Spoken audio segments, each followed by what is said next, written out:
Ciao raga, benvenuti in questo nuovo video. In pratica voglio riprendere tutta la parte dei tutorial che avevo interrotto. In pratica avevo iniziato a fare dei tutorial riguardo le singole skill, o meglio, la singola propedeutica di una skill. Avevo parlato del front lever, avevo fatto i pike push up, vi lascio qui il video se volete andare a rivederlo, se non l'aveste visto. Ho fatto anche un tutorial sulla planche, ho fatto più tutorial sulla planche veramente, ma riguardo questa serie di video avevo trattato i planche lean push up. Oggi riprendiamo il discorso sulla planche e andiamo a vedere come andare ad approcciare la planche in tac, ovviamente, e i tac planche push up.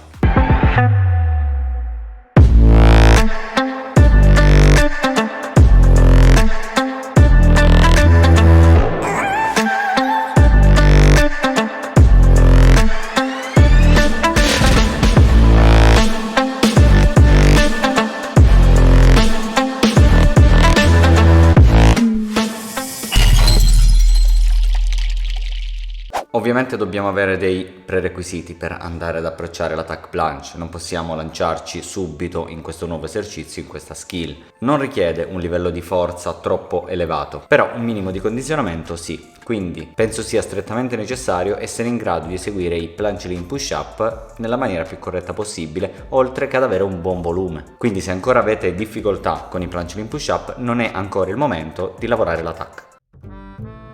Quindi andiamo a vedere cosa è importante nella planche, qual è il primo approccio. In pratica dobbiamo capire che le mani non stanno mai in posizione completamente prona per non andare a caricare il polso durante lo sbilanciamento. È possibile anche fare questo, vediamo degli atleti fare questo, però sono delle cose che andrebbero evitate. Ovviamente io sono qui a spiegarvi anche dal punto di vista della salute, di come preservare le proprie articolazioni, i propri tendini.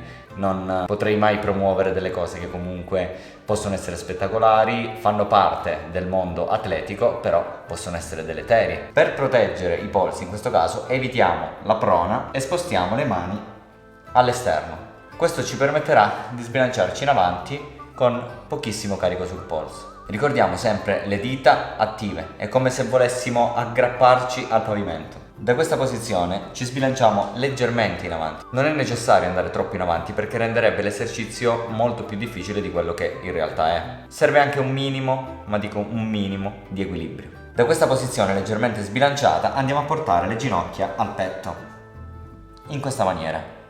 L'idea è quella di riuscire a mantenere la posizione. Per quanto riguarda l'equilibrio, le mani ci aiuteranno parecchio, quindi andremo a bilanciare il nostro peso facendo questo movimento, quindi aiutandoci con la parte del pollice e dell'indice quando saremo troppo sbilanciati in avanti e viceversa, quando stiamo tornando indietro andremo a spingere con la parte di anulare e mignolo. Il peso in tac planche è sul palmo della mano, ma non è uniformemente ripartito. Come vi dicevo prima, quando ci sbilanciamo in avanti andiamo a spostare tutto il peso su questa zona della mano, quando invece andiamo dietro, quindi stiamo cadendo dalla planche, andremo a spostare il peso su questa parte della mano.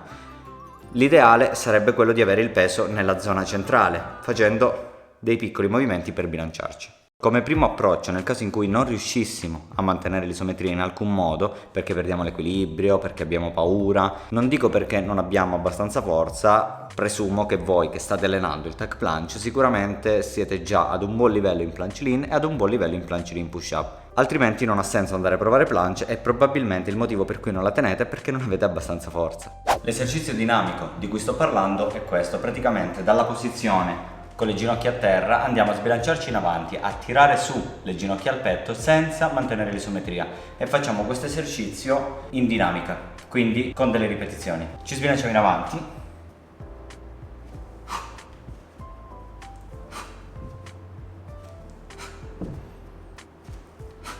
questo esercizio serve a farci capire quali attivazioni dobbiamo avere per portarci in tac, però non ci mette in difficoltà con l'isometria e l'equilibrio da mantenere. Quando avremo raggiunto un buon livello in queste dinamiche e anche in altre dinamiche per la planche, non esclusivamente questo, potremmo iniziare a lavorare sui push up. Il primo modo in cui possiamo andare a lavorare i push up è facendo delle negative, quindi per imparare a gestire il carico durante la fase di discesa, senza pensare poi alla fase concentrica. In pratica, dalla posizione di tac planche andiamo a fare delle negative di push up fino ad arrivare con le ginocchia che toccano al pavimento.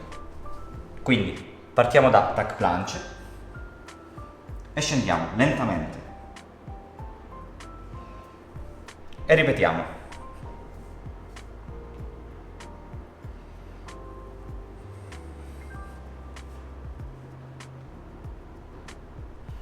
Questo esercizio serve a farci capire in che modo dobbiamo mantenere l'attivazione per non crollare a terra. Successivamente, quando avremo ottenuto buoni volumi nelle negative, potremmo pensare a fare la concentrica. Potremmo già ritrovarci col movimento completo, però nel caso in cui dovesse essere ancora troppo difficile, possiamo optare per dei mezzi movimenti. Quindi andiamo a fare il push up senza arrivare con le ginocchia completamente a terra, ma facendo più o meno mezzo movimento o poco più. Quindi scendiamo e torniamo su.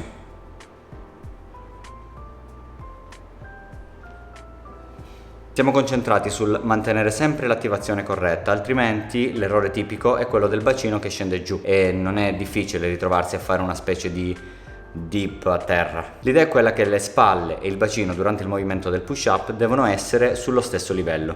Potremmo avere il bacino un po' più basso, soprattutto all'inizio quando siamo in una fase di comprensione del movimento, però poi successivamente le altezze devono essere identiche. Un aspetto fondamentale del plunge push up, partendo dal tuck e poi arrivando anche alla versione full, è proprio che le spalle e il bacino rimangano sempre sullo stesso livello, sia nella fase di discesa sia nella fase di risalita. Nella versione full spesso l'errore sta nel keep che ci diamo con i piedi. Si vede spesso alla partenza del push up un'oscillazione di piedi per poi portarsi in spinta verso la planche. È un errore che si vede a qualsiasi livello.